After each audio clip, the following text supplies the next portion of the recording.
सबकी नजरों में मैं नेक नहीं हो सकता, क्योंकि इस दुनिया में सबके चश्मे का नंबर एक नहीं हो सकता। बहुत पुराने जमाने की बात थी। चिड़िया का जो दाना था वो पेड़ की कोटर में फंस गया। चिड़िया ने पेड़ से कहा कि मेरा दाना लौटा दो। पेड़ ने कहा बढ़िया ही मुझसे दाना मांगने वाली, भगा दिया। चिड़िया को गुस्सा आ गया, नाराज हो गई, दौड़ करके पहुंची कारपेंटर के पास में, जाके कहने लगी वो पेड़ को आप काट दो, मेरा दाना नहीं दे रहा। कारपेंटर हंसने लगा कि अजीब सी बात है, क्या बात कर रही हो तुम, एक दाने के लिए पेड़ को काट दो, ऐसा नहीं हो सकता। चिड़िया को थोड़ा और गुस्सा आया। आपकी बार वो राजा के पास पहुंची। राजा के पास जाकर के बोली कि राजा साहब, कारपेंटर को आप सजा दीजिए। राजा ने पूछा क्यों? तो चिड़िया ने बात समझाई कि कारपेंटर पेड़ नहीं काट रहा है और पेड़ मेरा दाना नहीं दे रहा है, तो आप कारपेंटर को सजा दीजिए, वो अपने आप पेड़ काट देगा। राजा ने कहा तुम इतनी छोटी सी बात के लिए, एक दाने के लिए मेरे पास में उड़ करके आ गई। चिड़िया वहां से भी नाराज हो गई। चिड़िया ने सोचा आप क्या करें। तो राजा जो था वो हर सुबह हाथी पर बैठ करके घूमने के लिए जाता था। चिड़िया महावत के पास पहुंच गई, जाकर कहने लगी कि कल जब राजा साहब बैठे तो उन्हें गिरा देना। महावत ने कहा क्यों भाई? चिड़िया ने पूरी बात बताई कि राजा कारपेंटर को सजा नहीं दे रहा, कारपेंटर पेड़ नहीं काट रहा है, पेड़ मेरा दाना नहीं दे रहा है। महावत ने चिड़िया को वहां से उड़ा दिया कि पागल जैसी बातें कर रही हो। चिड़िया को और गुस्सा आया। चिड़िया आपकी बार सीधी हाथी के पास गई। हाथी को जाकर के बोली कि कल जब महावत बैठे तो उसे गिरा देना।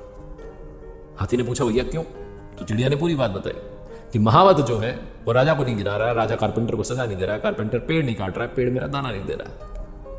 हाथी ने भी चिड़िया को उड़ा दिया कि पागल जैसी बातें कर रही हो, तुम पागल हो गई हो, इतने छोटे से काम के लिए मैं अपने मालिक को गिरा दूं। चिड़िया ने हार नहीं मानी। चिड़िया आपकी बार चींटी के पास गई, जाकर के बोली कि सुनो, तुम हाथी की सूंड में घुस जाओ, खेल खत्म करो। हाथी महावत को नहीं गिरा रहा है। चींटी ने बात समझी, क्या बात है, क्यों गिराना है, क्यों घुसना है हाथी की सूंड में?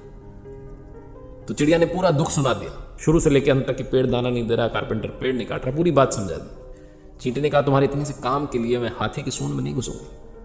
अब तक जो चिड़िया रिक्वेस्ट करती जा रही थी, विनय कर रही थी, अनुनय विनय कर रही थी, वो अब रौद्र रूप में आ गई। चिड़िया ने कहा अच्छा ये बात। चिड़िया ने कहा देखो मैं पेड़ का कुछ नहीं बिगाड़ सकती, कारपेंटर का नहीं बिगाड़ सकती, राजा का नहीं बिगाड़ सकती, महावत का नहीं बिगाड़ सकती, हाथी का नहीं बिगाड़ सकती, लेकिन तुम्हें चोंच में रख लूंगी, तुम्हारा खेल खत्म कर दूंगी। चींटी डर गई। चींटी दौड़ के गई हाथी के पास। हाथी गया महावत के पास, महावत गया राजा के पास, राजा गया कारपेंटर के पास, बोला सजा मिलेगी, पेड़ काटो।